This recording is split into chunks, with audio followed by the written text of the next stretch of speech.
किसी ज्ञानी व्यक्ति ने कहा है तुला राशि के जातकों को, आपके लिए बात बहुत ज्यादा सटीक साबित होती है कि सपने खूब देखो, बल्कि बहुत बड़े सपने देखो, और उन सपनों को साकार करने के लिए असफल होने का प्रयास। आप समझ चुके होंगे कि इस लाइन का आपके लिए क्या मतलब है। हर चीज में कंफ्यूजन नहीं होना चाहिए, क्योंकि किसी कार्य को करने के बाद या तो सफलता है या फिर असफलता है। कितनी भी प्रेडिक्शन लगा लो कि जब समय विपरीत होगा तो कार्य असफल हो सकता है, कितनी प्रेडिक्शन लगा लो, अगर आपको सफल होना है तो कितनी भी चुनौती आपके सामने आ जाए, आपको सफल होने से कोई नहीं रोक सकता। खैर, 2025 की शुरुआत होने जा रही है और 2025 आपके लिए खूब मंगलमय हो, आपका सभी कार्य बने। अपने इष्ट देवता से कामना करेंगे कि सभी तुला राशि के जातकों के लिए वर्ष 2025 काफी मंगलमय हो और आपकी सभी चुनौतियां ऐसे वर्ष समाप्त हो, आपके सभी कार्य बन जाएं। तुला राशि के जातकों, किसी भी कार्य की शुरुआत महत्वपूर्ण स्थान रखती है, और ये तो वर्ष की शुरुआत है, नव वर्ष की शुरुआत, नव वर्ष का पहला महीना और पहला मौका। ये वर्ष के पहले महीने में क्या मौका आपको जनवरी दे सकता है, और कौन सी ऐसी चीजें हैं जिनको करके हमें इस जनवरी की शुरुआत करनी। देखो, शुरुआत बड़ी चीज, स्टार्टिंग बड़ी चीज है। लोग सोचते रहते हैं पर करते नहीं। करना ही तो व्यक्ति का जैसे उसने किया लगभग उसका आधा कार्य हो। तो ठीक है,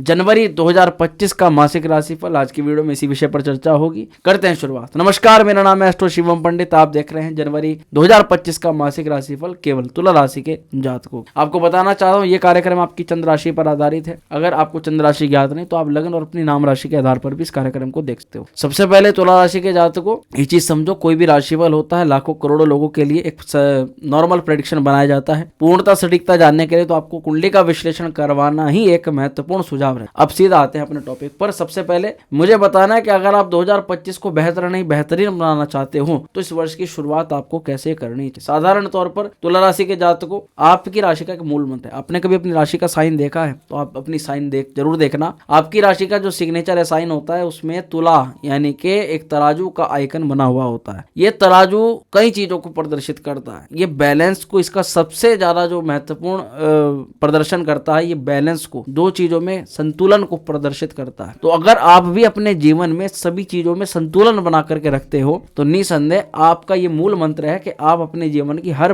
बेकार परिस्थिति से बाहर निकल सकते हो और बुरी परिस्थिति को भी अच्छा बना सकते हो, अच्छी परिस्थिति को और बेहतर बना सकते हो। अगर बात करें कि इस वर्ष की शुरुआत आपको कैसे करनी चाहिए, स्टार्टिंग पहला दिन महत्वपूर्ण, तो मैं आपको कहूंगा कि आप प्रातःकाल शीघ्रता के साथ उठें, क्योंकि किसी ज्ञानी व्यक्ति ने कहा है जो सोवत है वो खोवत है, जो जागत है वो पावत। आप प्रातःकाल जितना जल्दी हो सके सूर्योदय के बाद उठें, स्नान करें, अपने थोड़ा सा गंगा जल का छींटा लगाएं और पूरे घर का वातावरण शुद्ध करने का प्रयास करें। सुगंधित इत्र या फिर किसी प्रकार की सुगंधित तेल का आप प्रयोग करें और इसके बाद में हल्के रंग के वस्त्र को, जैसे श्वेत रंग या गुलाबी रंग, जो थोड़ा लाइट कलर के कपड़े, उनको पहने। सबसे अच्छा उपाय रहेगा कि सबसे पहले उठते ही साथ आप ये दोनों हाथ जो होते हैं, हमें बचपन में सिखाया जाता है, अपने सम्मुख रखें और अपने इन्हीं कर कमलों में अपने इष्ट देवता माँ लक्ष्मी, माँ सरस्वती, भगवान गोविंद का आप ध्यान करें, स्मरण। और इसका एक मंत्र भी बोला जाता है, उसको उच्चारण कर सकते हैं। कराग्रे वस्ते लक्ष्मी, कर मध्य सरस्वती, कर मूले तो गोविंदा, प्रभाते कर दर्श। ये कार्य करने के बाद छोटा सा प्रयोग है, आपने बचपन में जरूर इसको किया हुआ, स्टूडेंट्स लाइफ के अंदर ये सारी चीजें हुई होंगी आपके साथ। इसके बाद आपको एक योजना बना करके चलना। योजना छोटा सा कार्य करना है, या तो किसी आसपास के मंदिर में जा सकते हो, नहीं तो अपने घर पर ही अपना जहाँ मंदिर है वहाँ स्थान को थोड़ा साफ स्वच्छ करके एक घी का दीपक माँ लक्ष्मी के सम्मुख आपको प्रज्वलित जरूर करना है। कोशिश करिएगा कि इस दिन आप कुछ गरीबों को मिठाई या फिर चावल का दान जरूर करें और इस प्रकार अपने दिन की शुरुआत करें। निसंदेह आपके लिए बहुत श्रेष्ठ रहेगा। चलिए अब सीधा आते हैं अपने टॉपिक पर। कैसा रहेगा आपके लिए जनवरी का महीना, वर्ष का पहला महीना, क्या अपॉर्चुनिटी है, क्या कुछ नए अवसर इस समय देखे जाए। तो सबसे पहले स्वास्थ्य के दृष्टिकोण से जानना बहुत आवश्यक है। तुला राशि के जातकों, कार्यक्रम को बहुत ही सावधानी से और धैर्यपूर्वक ध्यान से समझना है। आपकी राशि के स्वामी बनते हैं शुक्रदेव, और आप अपनी वीडियो के अंदर देख पा रहे हो, आप बराबर में आपकी राशि का चार्ट आपको दिखाई दे रहा होगा। यहाँ स्वास्थ्य सबसे महत्वपूर्ण स्थान रखता है, क्योंकि जितना उत्तम आपका स्वास्थ्य होगा उतने उत्तम आप खुद होंगे। प्रथम भाव के स्वामी शुक्रदेव इस महीने की शुरुआत में पंचम भाव के अंदर रहेंगे, जो कि ये कह रहा है कि स्टार्टिंग आपकी बहुत अच्छे से हो रही, आपके खुद के प्रयास सफल हो रहे हैं, आपकी खुद की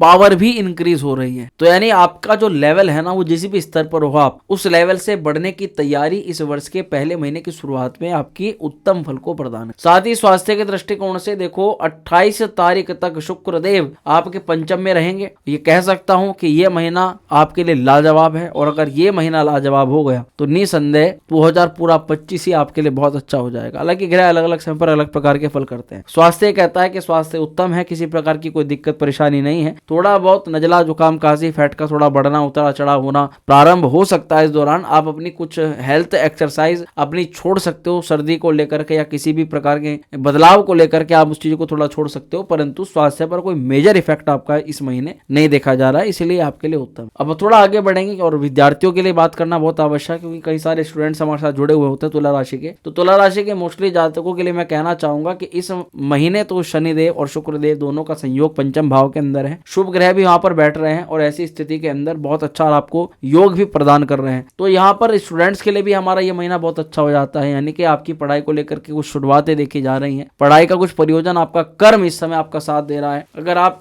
कहीं भी बहुत टाइम से कंफ्यूज थे पढ़ाई को, विद्या को लेकर के, और कोई आप चीज आपकी नहीं समझ में आ रही थी, तो भी चीज आपकी समझ में आएगी और आपका पाथ आगे क्लियर होगा। जैसे कि बहुत सारा कंफ्यूजन आपके मन में कि क्या करूं, कैसे करूं, कब करना है, क्या शुरुआत के लिए सही समय है, क्या यही मेरे लिए अच्छा चुनाव रहेगा, तो इस तरह की तमाम तरह की गतिविधियों में आप ना खूब बेहतर की तरह से बाहर निकल पाओगे और इसका चुनाव भी अच्छी तरह से कर पाओगे। निर्णय इस जनवरी के अंदर ही हो जाएगा कि करना क्या है। अगर असमंजस में फंसे हुए हो तो इसी महीने निर्णय हो जाएगा और जो भी निर्णय होगा वो आपके पक्ष में होगा। 28 तारीख से पहले शुक्र शनि का दोनों का संयोग विद्यार्थियों के लिए बहुत लाभकारी है। प्रेम सौहार्द की बात करें तो प्रेम सौहार्द के लिए भी ऐसे तुला राशि के जातक वैसे इनके अंदर ये प्रेम को लेकर के बहुत दिल से हर चीज को अपनाते हैं और अगर कोई चीज इनकी समझ में नहीं आती तो उचित दूरी भी ये बना लेते हैं, पर अंदर से बड़ा दुख इनको होता है, क्योंकि जिस व्यक्ति के लिए जितना ज्यादा ये करते हैं और जब इनको वहां से वो चीज प्राप्त नहीं हो पाती तो देखो दुख का होना स्वाभाविक हो जाता है उस स्थिति के अंदर। ऐसे में तुला राशि के जातकों की वर्ष की शुरुआत ऐसे दिखाई दे रही है कि अगर जीवन में किसी प्रकार का कोई रोमांस या किसी प्रकार का प्रेम को लेकर कोई पार्टनर नहीं था तो वो भी बहुत शीघ्रता के साथ आपके जीवन का आएगा। साथ ही जिसके साथ आप पहले से हो, थोड़ी बहुत दिक्कत परेशानी सबकी चलती रहती है, पर उनके साथ में समय बहुत अच्छा होगा, प्रगाढ़ होगा, उनके साथ काफी आगे तक जाने का प्लान करोगे और काफी हद तक सक्सेसफुल भी हो जाओगे। बस कुंडली के कुछ ग्रह आपके सपोर्ट में हो तो आपका कार्य अवश्य बन जाएगा, किसी प्रकार की चिंता करने की आवश्यकता आपको इस वर्ष नहीं पड़ेगी। थोड़ा आप चिंतित हो सकते हो अपनी कुछ चीजों को लेकर के, जहां पर आपको आपके पार्टनर से थोड़ा सा दूर जाना पड़ सकता है। ऐसे में संभावना यह रहेगी कि कहीं ऐसा ना हो कि कुछ टाइम आप कम दे पाओ, और कुछ चीजों में ना आपको शक नहीं करना चाहिए, आपके पार्टनर को भी कहीं ना कहीं शक नहीं करना चाहिए आपके ऊपर। मंगल की थोड़ी दृष्टि रहेगी पंचम भाव पर, तो उसका थोड़ा सा ध्यान आपको जरूर रख करके चलना। चलो खैर आगे बढ़ते हैं और आपके दाम्पत्य पर एक चर्चा करते हैं। दाम्पत्य के अलावा ये कहना चाहूंगा तुला राशि के जातक जो संतान योग को लेकर के चिंतित हैं, चिंता करने की कोई आवश्यकता नहीं है। शनिदेव बहुत शीघ्र आपकी जो है झोली भरने वाले हैं और पंचम भाव पर बहुत अच्छी कृपा आपको होने वाली है। अब दाम्पत्य जीवन के लिए यह है कि देखो सप्तमेश है केंद्र में और सप्तम के मालिक केंद्र स्थान पर है, तो यानी शुभ भाव के अंदर बैठे हुए हैं, कोई दिक्कत वाली बात तो नहीं है, परंतु अभी नीचस्थ है, नीच राशि के अंदर है। 21 तारीख को जो मंगल है ये वक्री हो जाएंगे और भाग्य स्थान पर आ जाएंगे। सप्तम से चतुर्थ स्थान पर है, तो भैया दाम्पत्य को लेकर के कोई ज्यादा बड़ी चिंता तो यहाँ पर नहीं देखी जा रही। केवल इतना है कि थोड़ा सा आपके पार्टनर के बिहेव में थोड़ा सा ऊपर नीचे उतार चढ़ाव होगा, मूड स्विंग होगी, कुछ स्वास्थ्य थोड़ा बहुत खराब हो सकता है, कुछ पेट की दिक्कत उनको थोड़ी सता सकती है, दाईं आंख में थोड़ी समस्या देखी जा सकती है और अपनी माता को लेकर के कुछ चिंता उनके मन में आए ऐसा देखा जा सकता है। ज्यादा कोई बड़ी टेंशन लेने वाली बात बिल्कुल भी नहीं देखी जा रही है। उस अवस्था के अंदर कुछ उपाय बताऊंगा वो कर लेने। दाम्पत्य जीवन आपका इस महीने काफी उचित देखा जा रहा है। भाग्य की बात करें तो भाग्य बुध महाराज की अद्भुत कृपा है इस महीने, क्योंकि 4 तारीख के बाद ही बुध अपने भाग्य स्थान को देखना प्रारंभ कर देगा। तो भाई तुला राशि एकमात्र ऐसी राशि इनको बोलूंगा कि अगर आप चाहते हो कोई इन्वेस्टमेंट, कुछ बड़ा, कुछ महंगा, कुछ ऐसी चीज जिसके लिए बहुत समय से रुके हुए हो, वे ऑटोमेटिकली आपकी जो है बुध महाराज करवाना प्रारंभ कर देंगे। इसी के साथ आपके लिए शुभ समय भी है जब आप खुद से भी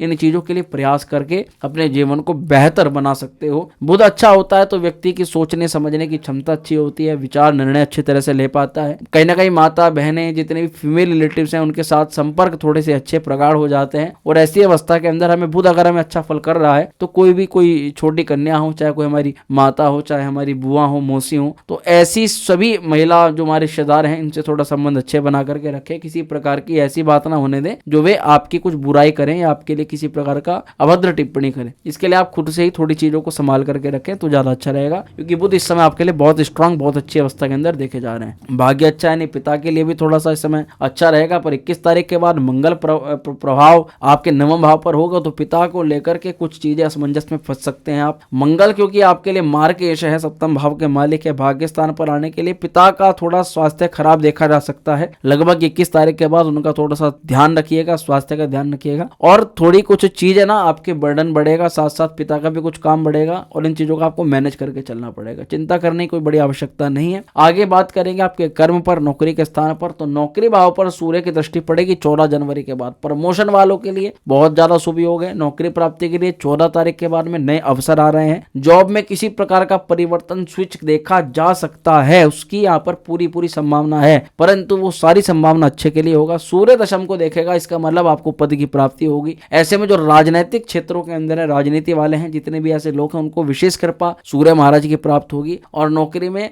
बदलाव या नए प्रमोशन के योग, नौकरी में सैलरी का बढ़ना, आपके अधिकार आपको प्राप्त हो, आपका पहले से कद बढ़े, पद बढ़े, ऐसी अवस्था शुरुआत में ही देखी जा रही है। इसलिए तुला राशि के लिए बहुत मंगलमय शुभ सूचना है, आपके लिए बहुत ज्यादा गुड लक है। तो आप कोशिश करिएगा, मेहनत करिएगा, खूब आपको उन्नति जरूर प्राप्त होगी। आगे बढ़ेंगे और आपके वैवाहिक जीवन की तो बात हो गई थी, अब आपके बिजनेस के पॉइंट ऑफ व्यू से बात करेंगे, क्योंकि सप्तमेश मंगल महाराज नीचस्थ रहेंगे सप्तम से चतुर्थ स्थान पर होने के कारण, परंतु एक अच्छी स्थिति है कि बुध जो नैसर्गिक कारक है व्यापार के, वो इस समय केंद्र में होंगे और उनकी दृष्टि ना आपके सप्तमेश पर पड़ेगी। तो भाई व्यापार के मुख्य कारक यानी स्वयं से ही काम आ रहा है, स्वयं से ही आपकी बातें जो है लोग मानने प्रारंभ कर रहे हैं, स्वयं से ही आपकी डील फाइनल हो रही है और आप भौचक्के होकर के देख रहे हो कि जो चीजें मैं अब तक इस्तेमाल कर रहा था, जो फेल हो रही थी, उन्हीं अब चीजों से मेरा काम बनते चला जा रहा है। तो ऐसी चीजों को बुध महाराज आपकी करवाएंगे और बुध की कृपा, मंगल की दृष्टि रहेगी। बुध और मंगल का आपस में सप्तक योग भी यहाँ पर बनेगा, जो आपके लिए व्यापार के दृष्टिकोण से मुझे बहुत अच्छा नजर आ रहा है। सूर्य और मंगल का भी समसप्तक योग है, तो बहुत ज्यादा सुंदर है। ज्यादा कोई चिंता करने वाली बात इस महीने व्यापार को लेकर के नहीं देखी जा रही है। और आपके क्योंकि भाग्येश बंद है बुध महाराज, वे जब सपोर्ट में, तो फिर तो दिक्कत की कोई बात ही नहीं है। अब थोड़ा उपाय पर चर्चा कर लेते हैं। तुला राशि के जातकों को क्या उपाय इस समय करके चलने चाहिए? तो तुला राशि के जातकों देखा जा सकता है कि आप इस समय एक तो मंगल के मंत्र का जाप करें, ओम क्राम क्रीम क्रोम सा भूमाय नमः, या केवल ओम भूमाय नमः, इस मंत्र का जाप कर सकते हैं। साथ ही अभी गुरु अष्टम भाव के अंदर है, गुरु की अष्टम में स्थिति होने के कारण भगवान विष्णु की पूजा आपको